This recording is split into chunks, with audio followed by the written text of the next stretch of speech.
That'll work. Hey, what's up, everyone? This is Jason Tucker. This is WPwatercooler. Today we are recapping WordCamp Miami 2016. We're trying to. This is take number 2. We've had some fun issues with Google this morning, so let's go around the room real quick, get everyone introduced. Chris Lema, tell us all about yourself. Hi, I'm Chris Lema. I blog over at chrislema.com, and I was speaking here at WordCamp Miami this past weekend. Nice. David, how about you? I'm David Bisset. I'm one of the organizers of WordCamp Miami. You can find me on davidbisset.com or Dimension Media on Twitter. Awesome. Peter, how about you?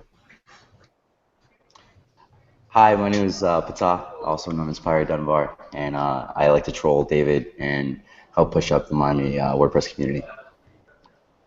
Awesome. Thank you very much for being on. How about you, Rick? Hey, my name is Rick Tuttle. I'm one of the organizers of WordCamp Miami also. My main job is to make sure that David doesn't drop dead. Good job so far. Yeah, it's working. I have so far succeeded. Awesome. Say, how about you? Oh, hey, I'm Say, also known as Save the Pirate. It's my pirate name is Save the Pirate. Or Pirate Say. I make WordPress, love WordPress, teach WordPress, was not at WordCamp Miami, but was there in spirit. Awesome. That's all that matters. What about you, Steve? All that matters. I am Steve Zehngut. I'm the founder of Zeek Interactive, and I run the OC WordPress meetup. Nice. Boy, does he. I'm Jason Tucker. You can find me, Jason Tucker, on Twitter, and I blog over jasontucker.us and WPmedia.pro. So let's talk a little bit about WordCamp Miami 2016. Who wants to start? I did not attend. So what happened? Well, we have some people that were there. To be honest, I'd like to watch all the talks and videos. I'm waiting for those videos to be posted so that I can actually watch the speakers, because there's some really good talks that I wish I had time to attend. But, I've been watching them live, or not live, but using the live setup that you guys had. I was watching Chris's talk this morning, and it worked out pretty great. I thought you guys did a great job tying all that stuff in. How's the quality? Were all the talks taped? Not yours, Steve. Recorded, taped? Well, recorded.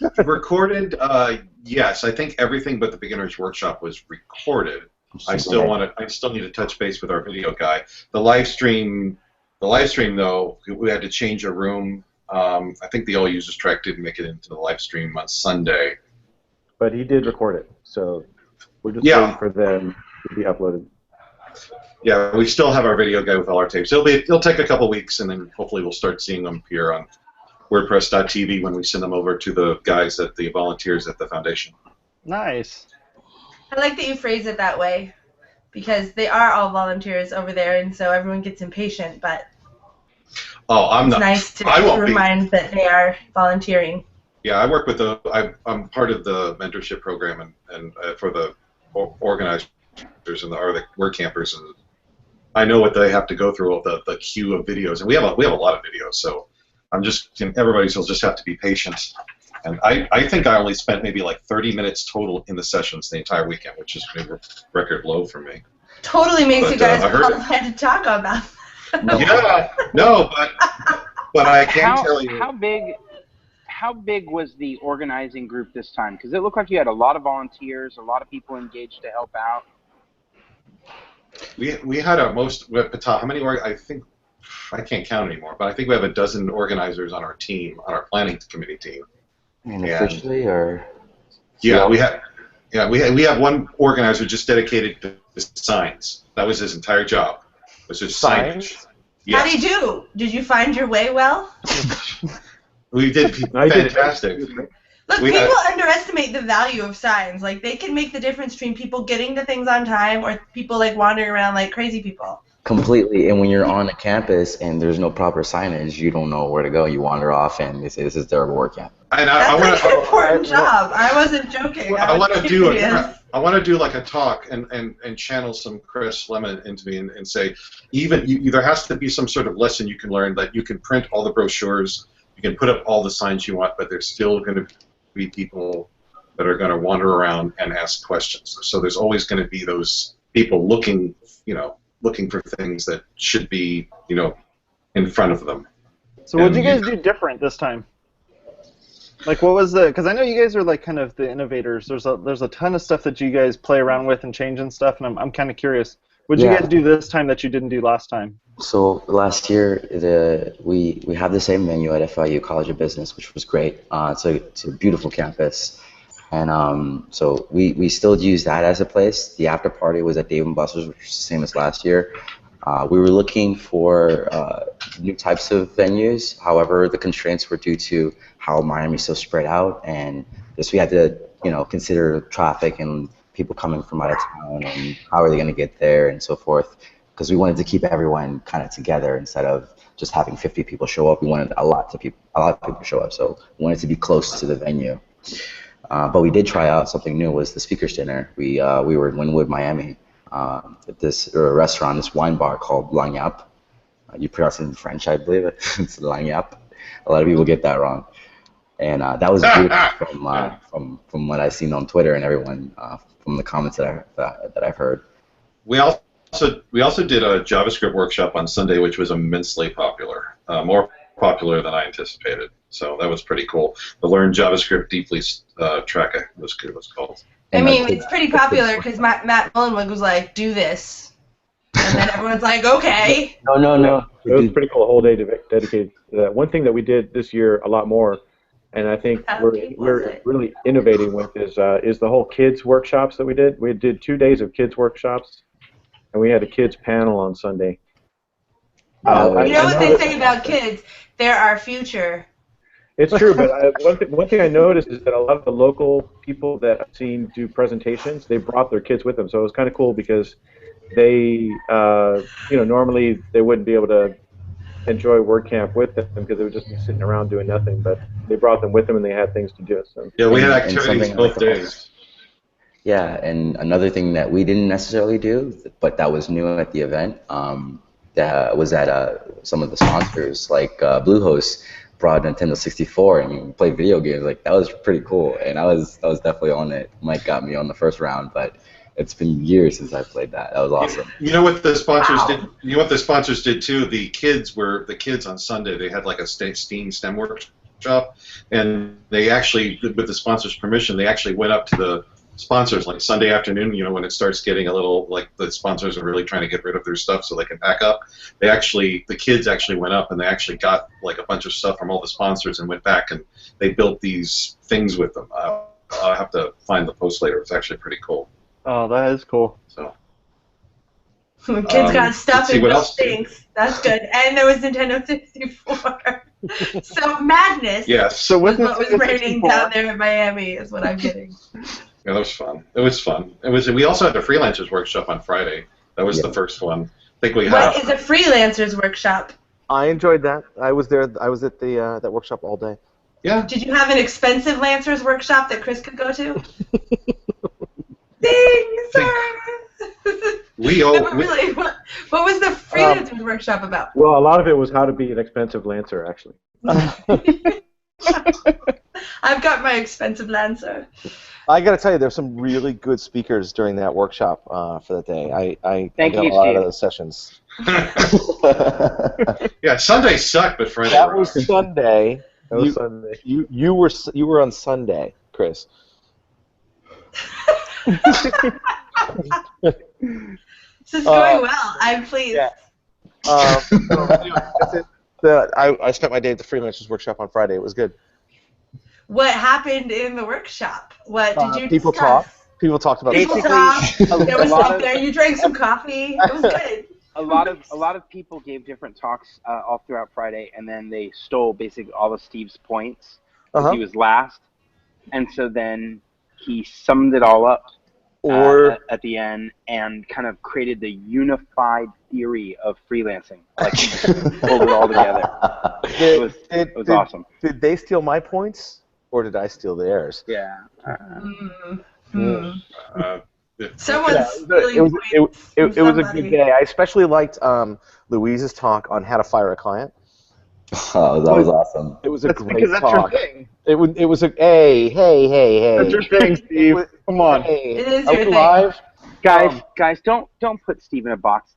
Firing anyone. I don't have is to. his thing. It's on WordPress. It's not just firing clients. Don't. It's on WordPress TV. He's talked about it. No, she gave a fantastic talk on that. And then was it Mindy that talked about customer support and how to handle customer support ticket? That was a fantastic talk. Mindy's awesome. Mindy from WooCommerce. What was the crux of her point? How do you handle that? She talked about the emotional mind, answering an email from the emotional mind, and then answering it from the logic mind, and then answering from the wise mind. And she went through. She told the story three different ways. What about the spiritual mind? No one talked about that. It was very cool. You're in Miami, so what are you gonna do? Those don't really blend. We had cool Wapoo shirts. Stop pulling your shirt up. Actually, well, believe me, that's the direction you want it to go. This year we also had this guy. Yeah. Who's that? This is Cafecito Wapoo. What? You see his Cafecito, the little white cups. Mm-hmm. And I was secretly live tweeting as Cafecito Wapoo through the whole event. That Wapoo is actually accurately depicted. If you go to a Cuban restaurant or a little small shop and you order a cafecito or just a café con leche, you'll look exactly like that. Why do you guys keep saying things about coffee? I didn't drink coffee this morning. Stop talking about coffee. If you look in your speaker bags, we gave everybody Uno cards. Wapoo Uno. I saw those. Did you see that, Steve? I did, absolutely. That's an awesome idea. I love that. You guys always do those sorts of things. Miami is like the summer camp of WordCamp. I gotta tell you, Miami is the place to speak. The amount of stuff that we got as a speaker was awesome, and that speaker backpack, that canvas backpack, is phenomenal. How did you like our happiness bars? They were great. And so, you talking about the chocolate bars that look like Willy Wonka bars with the word happiness written across it? Yeah. Yes, that's awesome. Yeah. Sorry, that is awesome. So good swag. So you guys had a Slack channel going. How did that go for you guys? Is that like a new thing that I haven't seen? Actually, it was amazing because there's a lot of things we can do better next year. But my role during the conference, it allowed me to actually sit in some and monitored the Slack channel the whole event, and I was kind of like the dispatcher. So when something went wrong, I would try to get a hold of somebody. Next year, I've got some better ideas, but Slack actually really helped us a lot with communication. Do you have an organizer Slack channel or an all camp? We had several. We had the whole camp. So we had people like on the general one, even who were saying, like, we had people say, "Hey, the live stream's not working," and so we jumped on that. We had one for the organizers, for the speakers, and a few other. Like places to go, like before before WordCamp even happened, people would sign up and talk about lodging, places that they were staying at. Hey, I have an extra room, or hey, here's a place to go because I'm gonna be here an extra week. So, what are some cool things to do? So we have a channel for that kind of stuff too. Yeah, I have to say, other WordCamps should take note of that and do that. It was a great way to stay informed and get immediate information. Did you end the Slack channel, or is it still current? No, it's still going. It's still going, actually. Stay in touch with your friends. We had over 370 people, I think, sign up total. That's a lot of Slack. That's a lot of Slack. How many attendees were there? So we're still getting the official count, but as far as like physical people, but last year our number was still removing the bodies. Is what 7. We're still burying some bodies, but yeah, I think we're past 815, and the kids that showed up, I think we estimate between 40 and 50 kids showed up. So if you put all that together, we had over 850. Wow. I know, sorry. Awesome. And you know what? It didn't seem that way. It didn't seem that way because registration went so smooth. The line, like I was watching the line, our people were so like better prepared this year, I think. They were on it. And I thought like we had a lot less people show up by the way the lines were looking. Then I had to poke my head in some of the rooms and they were packed. So it was, and we had last minute people come up too. So yeah, it's definitely a little bigger this year, but the registration people went above and beyond. That whole area you had there, you had a giant area for the sponsor tables. There were a lot of sponsor tables. That wasn't a question. It was just a statement. Okay. Hey, David, I have a question. As Chris will tell you, don't answer non-questions. David is popping back and forth. So I don't know. I know David did Miami before. I'm not sure if Pirate/Patah. Yeah. I'm not really sure what we're supposed to call you anymore. Dunbar. Yeah, Pirate and the Professor have been there since the beginning also. Okay, so then you guys all can answer this question. Have you seen, and this is just, I've been attending WordCamps for like 5 years now, and I was wondering from the organizer standpoint, have you seen a shift in the type of talks that are being proposed? Not necessarily the ones that you're choosing, since that's your choice, but the type of talks that are being proposed, are they changing in scope? Are they changing in less beginner, more beginner, or is that something that you've seen? Is it pretty much consistent with past years? I mean, I've seen the talks becoming more experiential. A lot of people are, you have your intro talks, which they get a little dated, but there's actually people taking those principles and applying it, like going through the trials and errors and actually applying it on their day-to-day job. And it may not work perfectly every time, but they're going to take those lessons learned and gather the insights and formulate that into a talk. So I've seen several of those more recently showing up at WordCamps, not just in Miami, but overall in the space. As speaker coordinator, I could tell you that we had at least 8 new speakers, if not more, from the local area. So that's going to be adding a little more diversity as well. We always have we kindly have those, the speakers that come every year, and those are like people that we love. Lema and Steve Zehngut. Yes, everybody. We have the people that we try to give the people what they want. Superstar. And then when we can't give them that, Chris comes. We can. That's what happens. But I think because of our local diversity, we're getting more and more local speakers in, and I think that's going to help us come up with these talks you haven't heard about yet. Well, so I'm just curious from the terms of like what you're getting. I just wonder, year after year, are people submitting the same talks, or is it like just the same topic but updated? But you were answering that, Pirate. Yeah. But the JavaScript talks are an example of something that was completely brand new. So. Yeah. So, Steve, I think what David is saying is this may have been our last year. I don't know. Yeah, I think that was a nice way of framing that. I think that's what you're saying. Yeah, it's. Yeah. Hey, Dan, you're gonna. In all seriousness, it's really good to have people like Chris and Steve come. It kind of raises the bar for our local people, and as far as seeing a higher quality of presentation. But then it also gives people ideas and say, hey, I can do that too. So we've had, I would say that every year we've got better quality, much better quality.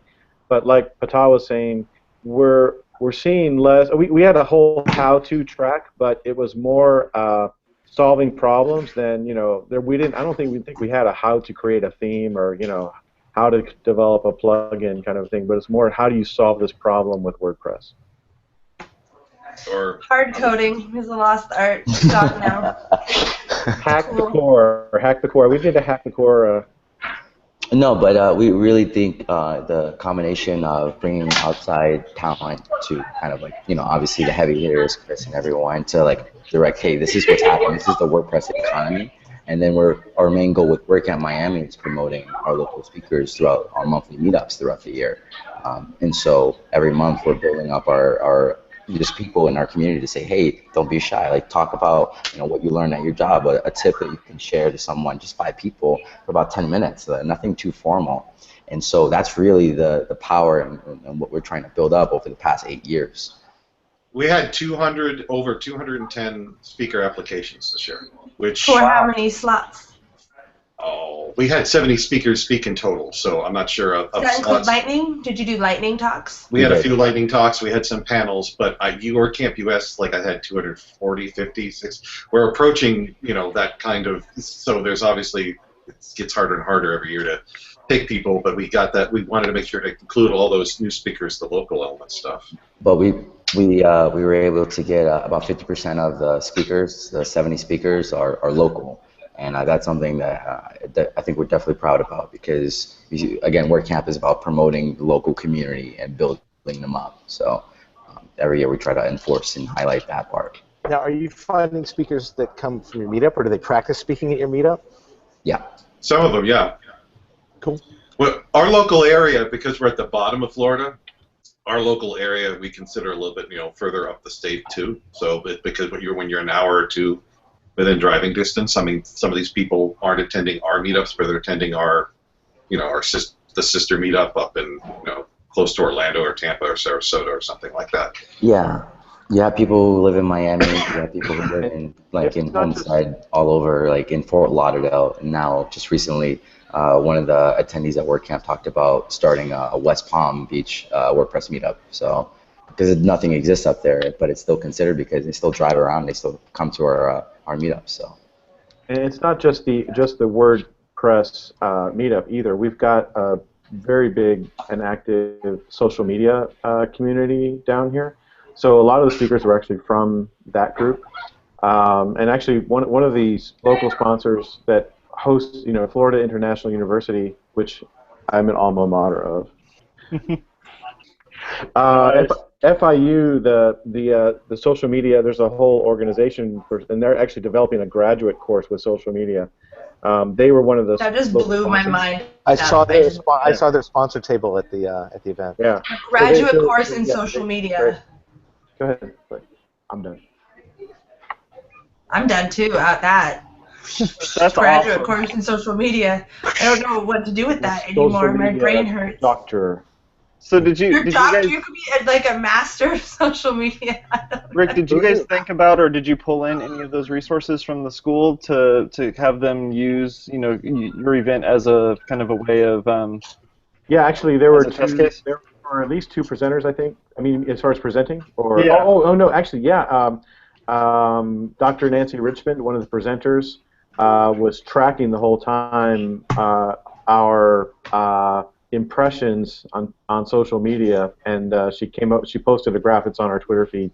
So they actually used it as a case study. So I think that's awesome. actually one of the benefits that they got out of it. That's 20, pretty cool. It was 20 million. I don't know how much it is. But 20 million impressions. I don't know if that's how good that is, but that was the number. Well, all my feeds were all Miami'd up, so there's that. Yeah, it was. I was like, they're in Miami. It went from 10 to 12 on closing remarks on Sunday to then 18 to then now 20. It's just wow. I don't even understand. And you have 20 followers? 10 million were this guy. So what do you guys want to do different next year? Have someone completely do it other than me. You said that last year. He did. Yeah, they keep dragging me back. ¿Qué pasó, chico?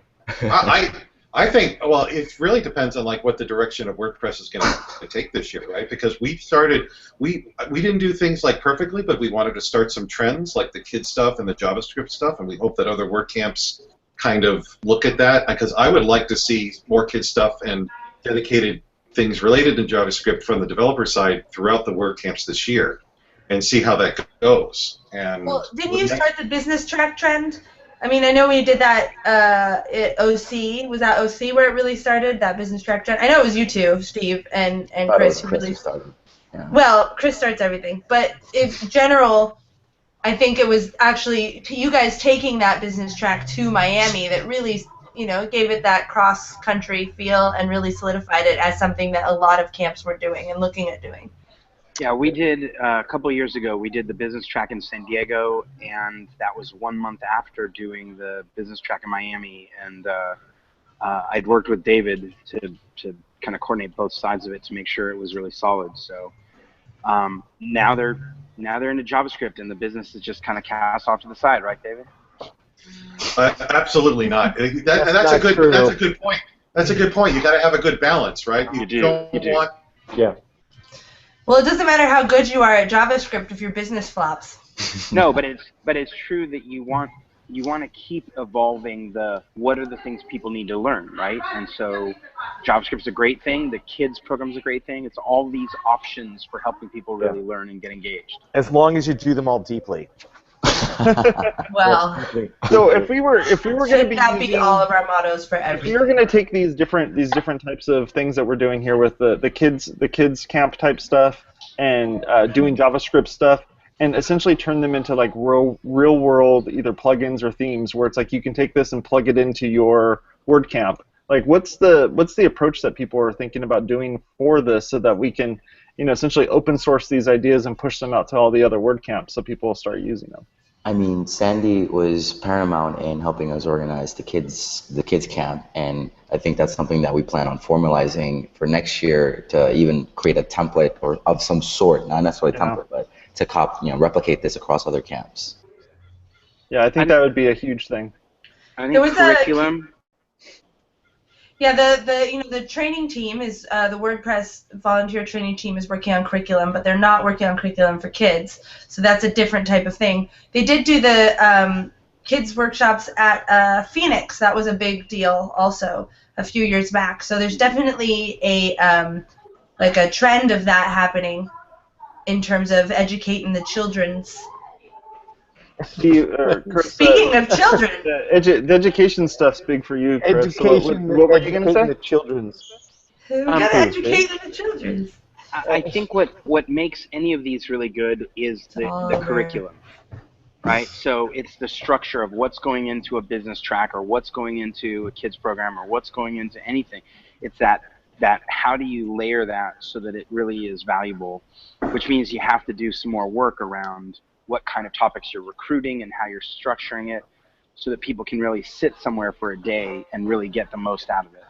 And instead of just a bunch of randoms. Yeah. Well, not necessarily randoms, but it's really a misdirection, because, for example, myself and Saeed, we do the beginner's workshop, Introduction to WordPress, from coming from no background and no experience, and we noticed that it was 2 years ago. We had it to where we didn't personally do it, but we had organized different speakers to kind of fill out the day that would create this sort of complete intro to WordPress. Although they didn't even know each other, we didn't necessarily have enough resources to get them to talk, actually create a seamless curriculum for the entire full day workshop. And so we noticed that a lot of the attendees didn't really get a lot of value out of it, because it wasn't congruent with. Well, that can be frustrating for the speakers as well. I've done a lot of introductory stuff, and what happens is I'm always talking right before the talk to be like, well, wait, what is your talk about? Because I wanted to be sure to cover that. Well, so now I'm going to take that out of my talk and throw this other thing in there because you were covering that. So I think being as specific as possible about, if you're having people do specific talks, what falls within that scope, as opposed to just be like, talk about installing WordPress, go. And then I might talk about plugins and themes, but really all we wanted to talk about, was the hard install. But, so I think that type of structure can be very helpful, and not just, expecting the topics to be able to stand on their own yet together. Yeah, and you do that in combination with the speakers, like their knowledge with the content. And you have it to where it's not just us talking at you; it's a workshop. You bring your computer. I really like that, to kind of continue moving down that aisle. Nice. Yes. Cool. Well, we look at the time. I just made that up. I don't know. I don't know when we're ending today. I don't know either. We started at a weird time. I guess we're going to end at a weird time. And it's Miami, so it's so fitting. Exactly. Folks, thank you all for being on the show today. Thank you very much for doing WordCamp Miami and going through all of the trials and tribulations that you need to do in order to get there and get it knocked out. So thank you for being on, and folks, you have a good rest of your day. See y'all later. Bye-bye. Thanks for having us. No problem at all. See you guys next year.